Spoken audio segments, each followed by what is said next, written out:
नमस्कार दोस्तों, मैं जुगल किशोर आप सबका अपराध की कहानी के नए एपिसोड में सबका स्वागत करता हूं। दोस्तों, आप सब हमारे साथ जुड़े हुए हैं। चैनल को सब्सक्राइब करें और लाइक करें और कमेंट करें। आपके सहयोग से मुझे हिम्मत मिलती है। कहानी अच्छी लगे तो अपने दोस्तों के साथ शेयर जरूर करें। चले आज की कहानी शुरू करते हैं। दोस्तों, पता नहीं हम किस युग में जी रहे हैं जहां इंसान खूबसूरती को ज्यादा देखता है मगर मन के भीतर नहीं देखता। आज की कहानी ऐसी ही महिला की है जो अपने पति को खूबसूरत नहीं समझती थी। वह बहुत खराब लगती थी और किसी चिकने गोरे युवक के चक्कर में पड़ गई और पति को अपने रास्ते से हटाना की प्लानिंग करने लगी। लड़कियों या महिलाओं पर बुरी नजर वालों को पता होता है कि उन तक पहुंचने के लिए पहली सीढ़ी उनकी तारीफ करना है। रतन ने इसी युक्ति से पुष्पा को पटाया। पति से नाखुश पुष्पा उसके प्रेमजाल में फंस गई और फिर दोनों ने मिलकर सांवले रंग का धनंजय सामान्य कदकाठी वाला युवक था। उसकी एकमात्र खूबी यही थी कि वह सरकारी नौकरी में था। कहने का अभिप्राय यह कि वह जिंदगी भर अपने परिवार का बोझ अपने कंधों पर उठा सकता था। बिहार के जिला गोपालगंज के बंगरा बाजार निवासी रामजी मिश्रा ने धनंजय की यही खूबी देखकर उससे अपनी बेटी ब्याही थी। माँ बाप ने कहा और खूबसूरत पुष्पा शादी के बंधन में बंधकर मायके की ड्योढ़ी छोड़ ससुराल आ गई। लेकिन उसे धक्का तब लगा जब उसने पति को देखा। वह जरा भी उसके जोड़ का नहीं था। पत्नी यदि खूबसूरत हो तो पति उसके हुस्न का गुलाम बन ही जाता है। धनंजय भी पुष्पा का शैदाई बन गया। पुष्पा ने धनंजय की कमजोरी का फायदा उठाकर उसे अपनी उंगलियों पर नचाना शुरू कर दिया। पुष्पा को धनंजय चाहे जैसा लगा हो, लेकिन धनंजय खूबसूरत पढ़ी लिखी बीवी पाकर खुश था। धनंजय सुबह 9 बजे घर से निकलता था तो फिर रात 8 बजे के पहले घर नहीं लौटता था। पीडब्ल्यूडी में लिपिक के पद पर कार्यरत धनंजय की ड्यूटी पड़ोसी जिले सीवान में थी। धनंजय को अपने गांव अमवा से सीवान आने जाने में 2 घंटे लग जाते थे। धनंजय को जितनी पगार मिलती थी वह पूरी की पूरी पुष्पा के हाथ पर रख देता था। धनंजय के 2 भाई और थे, बड़ा रंजीत और छोटा राजीव। रंजीत मुंबई में तो राजीव दिल्ली में नौकरी करता था। विवाह के बाद से ही धनंजय पुष्पा के साथ अलग घर में रह रहा था। कालांतर में पुष्पा 2 बच्चों की मां बनी। एक बेटा था सौरभ और एक बेटी साक्षी। गत वर्ष मई महीने में धनंजय के साले का विवाह देवरिया की भुजौली कॉलोनी में हुआ था। विवाह में धनंजय पांडे की मुलाकात दुल्हन के चचेरे भाई रतन पांडे से हुई। मुलाकात के दौरान दोनों की काफी बातें हुई। इसी बातचीत के दौरान धनंजय ने उससे देवरिया में मकान किराए पर दिलाने को कहा तो रतन ने हामी भर दी। विवाह में शामिल होने के बाद धनंजय और पुष्पा बच्चों के साथ वापस लौट आए। रतन पांडे देवरिया के थाना गौरी बाजार के सिरजम हरहंगपुर निवासी सुभाष पांडे का बेटा था। सुभाष पांडे टीवी मैकेनिक थे। 24 वर्षीय रतन 4 बहनों में दूसरे नंबर का था। इंटर पास रतन देवरिया में मोबाइल कंपनी एमआई के कस्टमर केयर सेंटर में नौकरी करता था और देवरिया खास में ही किराए पर कमरा लेकर रह रहा था। धनंजय से बात होने के कुछ ही दिनों के अंदर रतन ने धनंजय को शहर के इंदिरा नगर मोहल्ले में सौरभ श्रीवास्तव का मकान किराए पर दिलवा दिया। धनंजय अपनी पत्नी पुष्पा और दोनों बच्चों के साथ उसी मकान में रहने लगा। बिहार का सीवान जिला उत्तर प्रदेश के देवरिया जिले की सीमा से सटा है, इसलिए धनंजय को वहां से सीवान जाने में कोई दिक्कत नहीं होती थी। वह अपनी ड्यूटी पर रोजाना आने जाने लगा। बच्चों का एडमिशन भी पास के एक स्कूल में करा दिया था। धनंजय रोजाना सुबह निकल जाता और देर रात वापस लौटता था। बच्चे भी स्कूल चले जाते थे। पुष्पा घर पर अकेली रह जाती थी। ऐसे में रतन का पुष्पा के पास आना जाना बढ़ गया। रतन पुष्पा की खूबसूरती पर पहले ही मर मिटा था।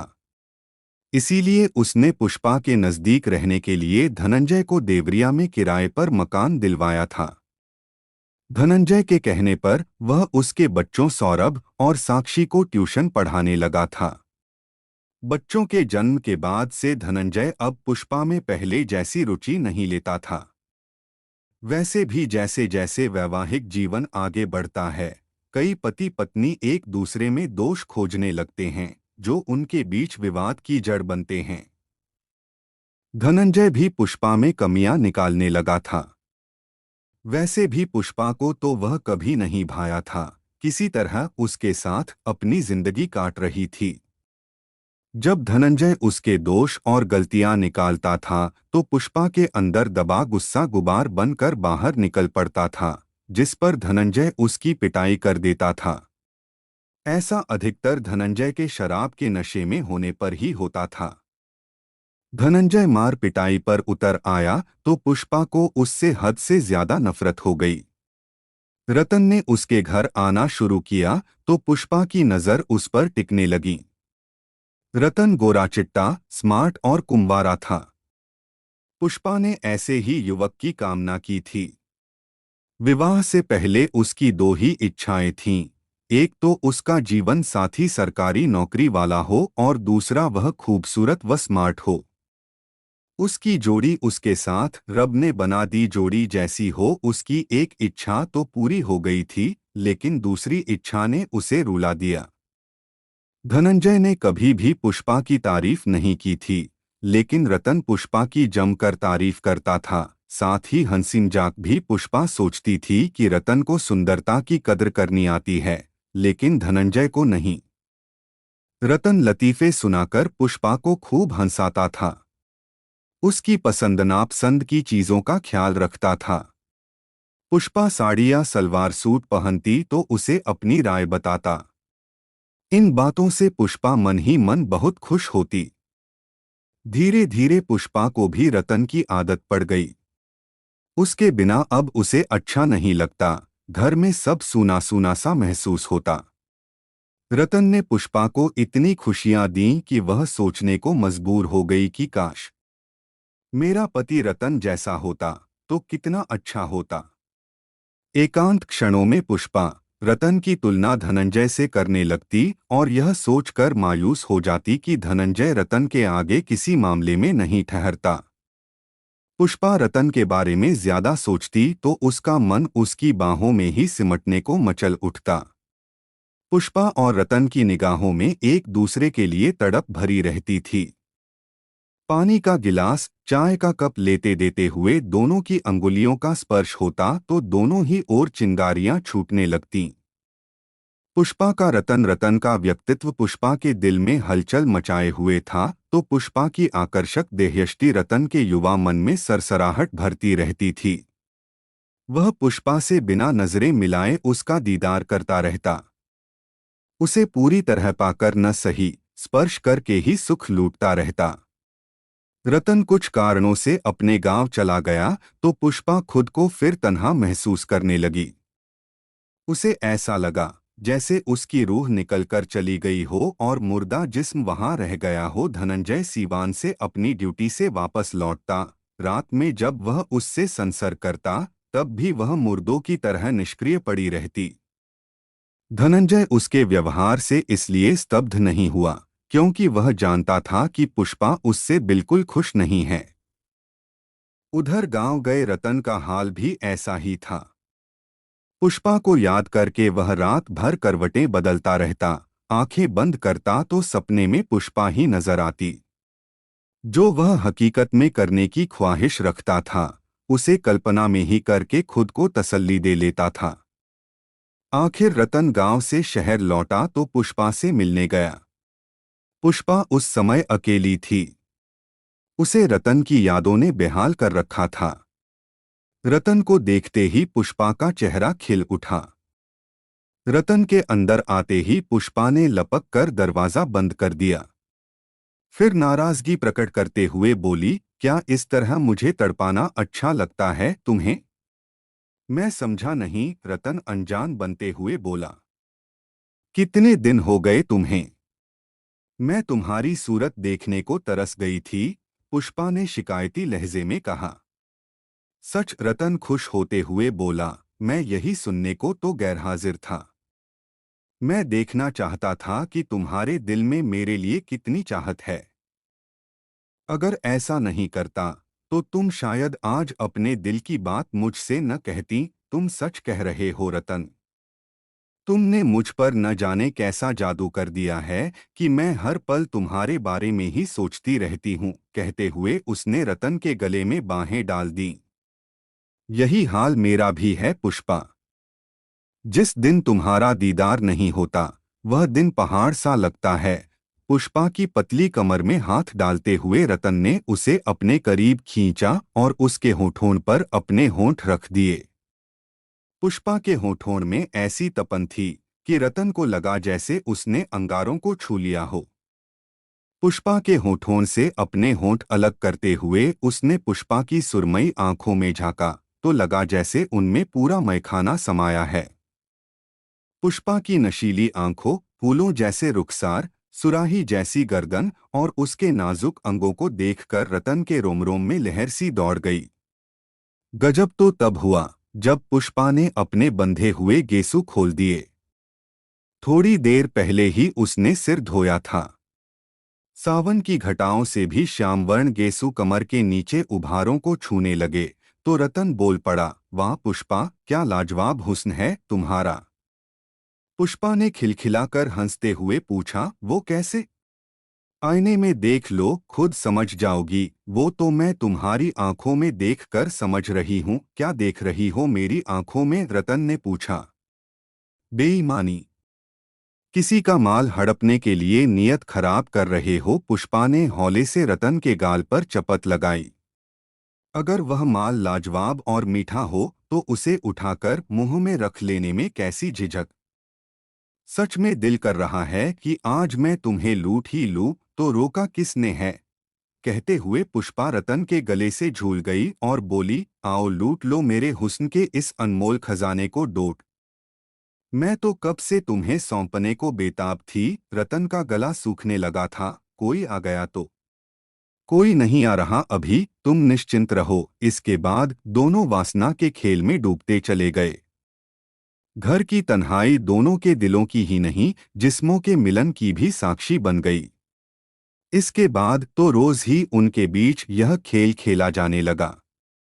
रतन ने पुष्पा को दिया अपने नाम वाला सिम। रतन ने पुष्पा को एक सिम खरीद कर दे दिया। उसने सिम को अपने मोबाइल में डाल लिया। पुष्पा इस सिम का इस्तेमाल केवल रतन से बात करने के लिए करती थी। धनंजय की अनुपस्थिति में रतन पूरे दिन पुष्पा के साथ उसके घर में मौजूद रहता। उसके साथ समय बिताता तो उन पलों को अपने स्मार्टफोन में भी कैद कर लेता। वह अपने मोबाइल से अंतरंग पलों के फोटो और वीडियो भी बनाता था। 18 अप्रैल की सुबह बंद चीनी मिल के परिसर में कुछ युवक लकड़ी लेने गए। इस बीच उनकी नज़र एक पेड़ के नीचे पड़ी एक लाश पर गई। उन्होंने आसपास के लोगों को बताया तो चंद मिनटों में वहां काफी भीड़ इकट्ठा हो गई। 112 नंबर पर कॉल करके पुलिस को लाश मिलने की सूचना दी गई। घटनास्थल थाना कोतवाली देवरिया में आता था, इसलिए कंट्रोल रूम से यह सूचना कोतवाली पुलिस को दे दी गई। सूचना पाकर इंस्पेक्टर टीजे सिंह अपनी पुलिस टीम के साथ मौके पर पहुंच गए। मृतक की उम्र 40 से 42 वर्ष रही होगी। उसके चेहरे को किसी भारी वस्तु से कूचा गया था। चेहरा क्षतविक्षत होने के कारण मृतक की पहचान होना मुश्किल था। उसके गले पर भी कसे जाने के निशान मौजूद थे। घटनास्थल पर लाश से कुछ दूरी पर खून से सना एक ईंट का टुकड़ा पड़ा मिला। हत्यारे ने उसी ईंट के टुकड़े से मृतक का चेहरा कुचला था। इंस्पेक्टर टीजे सिंह निरीक्षण कर ही रहे थे कि तभी एसपी डा. श्रीपति मिश्र, एएसपी शिष्यपाल, सीओ सिटी निष्ठा उपाध्याय समेत अन्य अधिकारी भी वहां पहुंच गए। अधिकारियों ने भी लाश व घटनास्थल का निरीक्षण किया। इंस्पेक्टर टीजे सिंह के आदेश पर कुछ सिपाहियों ने मृतक के कपड़ों की तलाशी ली तो कपड़ों से मृतक का आधार कार्ड मिल गया, जिसमें मृतक का नाम धनंजय पांडे लिखा था और पता देवरिया की सीमा से सटे बिहार के गोपालगंज जिले के कुचायकोट थाना क्षेत्र में आने वाले गांव अम्बा का लिखा था। मृतक के घर वालों को कुचायकोट थाना पुलिस के जरिए सूचना भेजी गई। इसके बाद पुलिस अधिकारी इंस्पेक्टर टीजे सिंह को आवश्यक दिशानिर्देश देकर वापस लौट गए। सूचना पर मृतक के घर वाले और ससुराल वाले वहां पहुंचे। उन लोगों ने धनंजय की लाश की शिनाख्त कर दी। लाश की शिनाख्त होने के बाद उसे पोस्टमार्टम के लिए मोर्चरी भेज दिया गया। कोतवाली लौटकर इंस्पेक्टर टीजे सिंह ने धनंजय पांडे के ससुर रामजी मिश्रा की लिखित तहरीर के आधार पर अज्ञात के विरुद्ध भादंवी की धारा 302 के तहत मुकदमा दर्ज करा दिया। केस की जांच शुरू करते हुए इंस्पेक्टर टीजे सिंह ने सर्वप्रथम पुष्पा से पूछताछ की, जो कि घटना से 1 महीने पहले से अपने मायके में रह रही थी। उन्होंने पुष्पा से पूछा, धनंजय की किसी से कोई दुश्मनी थी या उसका किसी से हाल ही में कोई लड़ाई झगड़ा हुआ था? सर, उनकी किसी से दुश्मनी नहीं थी और न ही उनका किसी से लड़ाई झगड़ा हुआ था। वह तो सुबह अपने ऑफिस के लिए निकल जाते थे और रात में लौटते थे, फिर भी कोई दुश्मनी रही हो, याद करने की कोशिश कीजिए। सर, मेरी जानकारी में तो नहीं है। अगर ऑफिस में कोई बात हुई हो तो मुझे पता नहीं। मेरे पति ऑफिस की कोई भी बात मुझे नहीं बताते थे। पुष्पा बड़े ही सहज भाव से सवालों का जवाब दे रही थी। उसके चेहरे के भावों और बोलने के अंदाज से यह कतई नहीं झलक रहा था कि वह पति की मौत से गमगीन है। यह बात मन में शक पैदा करने वाली थी। पुष्पा के चेहरे को पढ़ने की कोशिश करते हुए इंस्पेक्टर टीजे सिंह ने एक और सवाल दागा, घर में कौन कौन आता था? सर, हम देवरिया में किराए पर रह रहे थे। हमारी किसी से जान पहचान नहीं है, इसलिए कोई भी नहीं आता जाता था। कोई भी नहीं। इंस्पेक्टर टीजे सिंह ने उसकी आंखों से आंखें मिलाकर उसका सच और झूठ पकड़ने के लिए एक बार फिर एक एक शब्द पर जोर देते हुए पूछा। इंस्पेक्टर सिंह को घुमाती रही पुष्पा इंस्पेक्टर टीजे सिंह द्वारा इस तरह पूछने पर पुष्पा एक पल के लिए हड़बड़ाई, लेकिन अगले ही पल खुद को संभालते हुए बोली, जी सर, कोई नहीं, बस मेरे बच्चों को पढ़ाने के लिए रतन पांडे आता था। वह हमारा दूर का रिश्तेदार है, उसी ने हमें देवरिया में रहने के लिए किराए पर मकान दिलवाया था, तो बताना चाहिए था न। मैं दोबारा न पूछता तो आप बताती भी नहीं। सर, वह तो घर का ही है, बाहर का नहीं, इसीलिए नहीं बताया। पुष्पा ने सफाई दी। ये आप हमें तय करने दें कि कौन क्या है। हमारे निशाने पर सभी होते हैं, चाहे घर के हों या बाहर के। वैसे भी अधिकतर केसों में हत्यारा घर का अपना ही कोई निकलता है। कहकर टीजे सिंह ने पुष्पा की तरफ देखा तो उसके चेहरे पर आने वाले भाव देखकर वह मुस्करा उठे और फिर उठते हुए बोले, खैर अब मैं चलता हूँ, जरूरत पड़ी तो आपसे दोबारा पूछताछ करूंगा। जी सर। टीजे सिंह वहां से चले गए। वहां से निकलने से पहले वह पुष्पा का मोबाइल नंबर लेना नहीं भूले। इंस्पेक्टर सिंह ने उस नंबर की कॉल डिटेल्स निकलवाई, साथ ही जिस मोबाइल में सिम पड़ा था उस मोबाइल में दूसरे सिम भी डाले गए थे, तो उन सिम के नंबरों की भी डिटेल्स देने को कहा गया। जब पुष्पा के बताए नंबर की कॉल डिटेल आई तो उसमें कुछ खास नहीं मिला, लेकिन साथ में एक और नंबर की कॉल डिटेल्स आई थी। वह नंबर भी पुष्पा अपने डबल सिम वाले मोबाइल में प्रयोग कर रही थी, लेकिन उस नंबर के बारे में पुष्पा ने कुछ नहीं बताया था। उस नंबर से केवल एक नंबर पर ही रोज बात की जाती थी। उस नंबर की डिटेल्स निकलवाई तो वह नंबर रतन पांडे के नाम पर था। रतन वही था जो धनंजय के घर ट्यूशन पढ़ाने आता था। उसका पता किया तो वह घर से फरार मिला। 20 अप्रैल को इंस्पेक्टर टीजे सिंह ने एक मुखबिर की सूचना पर अमेठी तिराहे के खोराराम मोड़ से रतन पांडे को गिरफ्तार कर लिया। थाने लाकर जब उससे सख्ती से पूछताछ की गई तो रतन ने अपना जुर्म स्वीकार कर लिया, साथ ही हत्या की वजह भी बता दी। इसके बाद इंस्पेक्टर सिंह पुष्पा को उसके मायके से गिरफ्तार करके थाने ले आए। थाने में जब उससे पूछताछ की गई तो उसने बरगलाने की कोशिश की कि रतन ने उसके अश्लील फोटो व वीडियो बना लिए थे, जिनके सहारे वह उसे ब्लैकमेल कर रहा था। उसी ने उसके पति की हत्या की है। लेकिन जब सख्ती दिखाई गई तो उसने सच उगल दिया। पुष्पा रतन को अपनी जान से भी ज्यादा चाहने लगी थी। उसी के साथ विवाह करके वह अपनी आगे की जिंदगी गुजारना चाहती थी। इसके लिए वह रतन के साथ भाग जाती और विवाह कर लेती। लेकिन जिंदगी सिर्फ प्यार से नहीं गुजरती, पैसों की भी जरूरत होती है। रतन छोटी मोटी नौकरी करता था, उससे उसका खुद का गुजारा ही नहीं हो पाता था। ज्यादा पैसा तो सरकारी नौकरी में ही मिलता है, जो कि धनंजय के पास थी। इसलिए पैसों की उसे कभी कोई दिक्कत नहीं हुई। पुष्पा को सरकारी नौकरी का मोह था, इसलिए उसने इसका रास्ता निकाल लिया। उस रास्ते पर चलकर उसकी सारी इच्छाएं पूरी हो सकती थीं। वह रास्ता था धनंजय की मौत। धनंजय के मरने से पुष्पा को एक तो उससे छुटकारा मिल जाता, दूसरे उसकी जगह मृतक आश्रित कोटे से उसे नौकरी मिल जाती और तीसरा वह रतन से विवाह करके आराम से जिंदगी गुजार सकती थी।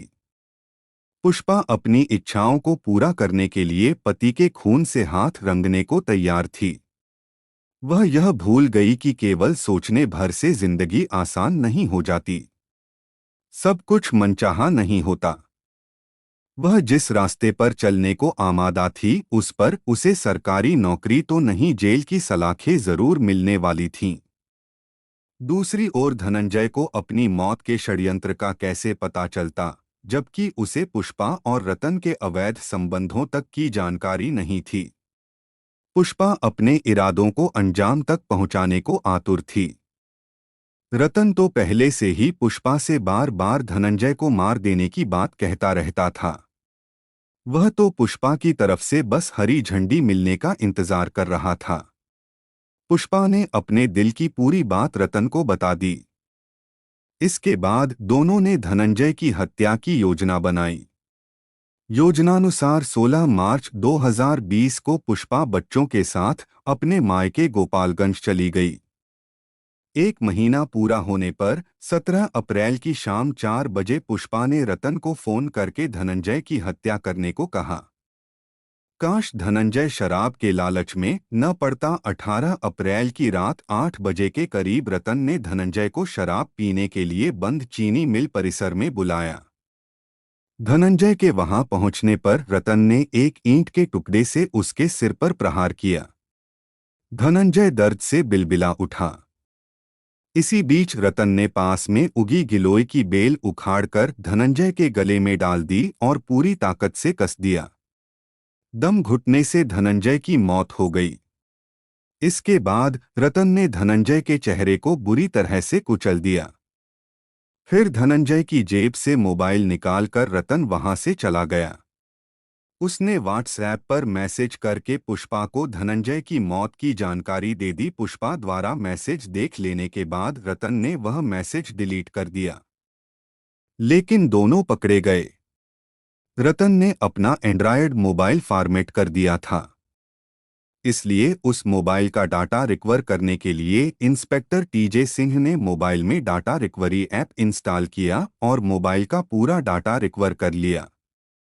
मोबाइल की गैलरी में रतन व पुष्पा के अनगिनत फोटो मिले, जिसमें कई अश्लील भी थे, जिनको उन्होंने सबूत के तौर रख लिया। अभियुक्त रतन के पास से इंस्पेक्टर सिंह ने धनंजय का मोबाइल भी सिम सहित बरामद कर लिया। हत्या में प्रयुक्त ईंट का टुकड़ा पहले ही घटनास्थल से बरामद हो गया था।